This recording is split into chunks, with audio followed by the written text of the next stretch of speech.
మీ shoulder బిగుసుకున్నట్టు ఉంటుందా? అంటే మీరు తల దూకోవడం గానీ, షర్ట్ వేసుకోవడం గానీ మీకు ఇబ్బంది అనిపిస్తే మీకు ఫ్రోజన్ షోల్డర్ ఉన్నట్టు. సో ఫ్రోజన్ షోల్డర్ రిలీవ్ అవ్వడానికి ఏ ఎక్సర్సైజ్ చేసుకోవాలో చూద్దాం. సో ఫ్రోజన్ షోల్డర్ అంటే adhesive capsulitis. Me capsule బిగుసుకుంటుంది and దాంట్లో ఏ మూమెంట్స్ పోతాయో చూద్దాం. ఈ ఇంపార్టెంట్ మూమెంట్ ఇది ఫ్లెక్షన్ అండ్ ఇది అబ్డక్షన్ అండ్ రొటేషన్ అంటే వెనకాల వీపు భాగాన్ని టచ్ చేసే మూమెంట్స్ పోతాయి. సో వాటికి ఏ ఎక్సర్సైజ్ చేసుకోవాలో ఇప్పుడు చూద్దాం. సో మీరు ఒక వాల్ దగ్గర నిల్చొని స్లైడ్ అవ్వడానికి ఒక క్లాత్ తీసుకోండి. ఇప్పుడు ఈ ఫ్రంట్ మూమెంట్ ఇలా పెట్టి దీన్ని స్లైడ్ చేస్తూ ఈ విధంగా గోడ దగ్గరికి వెళ్ళండి. సో ఇది ఎక్స్టెండ్ అవ్వాలి, ఇది ఎక్స్టెండ్ అయ్యి స్ట్రైట్ అవ్వాలి మీకు కంప్లీట్గా. మళ్ళీ ఇలా వెనక్కి రండి, ఈ మూమెంట్స్ చేయండి.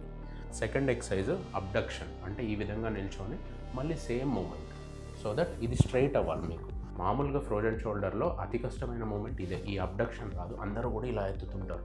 సో ఈ మూమెంట్ చేయడం వల్ల మీకు ఇది క్లియర్ అవుతుంది అండ్ ఇది స్ట్రైట్ అవుతుంది. సో థర్డ్ది వచ్చేసి రొటేషన్ రాకపోవడం. రొటేషన్ అంటే ఈ విధంగా ఇది చేయలేకపోవడం. సో అప్పుడు ఈ క్లాత్ని వెనక్కి వేసుకొని దీన్ని పట్టుకొని మీరు ఎంతవరకు వస్తే అంత పట్టుకొని లాంగ్ క్లాత్ సరిపడా తీసుకొని ఈ విధంగా దాన్ని పైకి లాగండి. ఎస్ పెయిన్ వస్తుంది, బట్ మీరు ఇది చేయడం వల్ల మూమెంట్ అనేది చాలా బెటర్ అవుతుంది. సో గోడను ఎలా క్లీన్ చేసామో చూసారు కదా. ఈ విధంగా గోడలు క్లీన్ చేసుకుంటే మీ షోల్డర్ జాయింట్ హ్యాపీగా మూవ్ అవుతుంది. మీ ఫ్రోజన్ షోల్డర్ ఏదైతే ఉంటుందో నొప్పి లేకుండా అన్ని మూమెంట్స్ చేసుకోగలుగుతారు. ఇది ట్రై చేసి చూడండి అండ్ అవసరమైన వాళ్ళకి షేర్ చేయండి.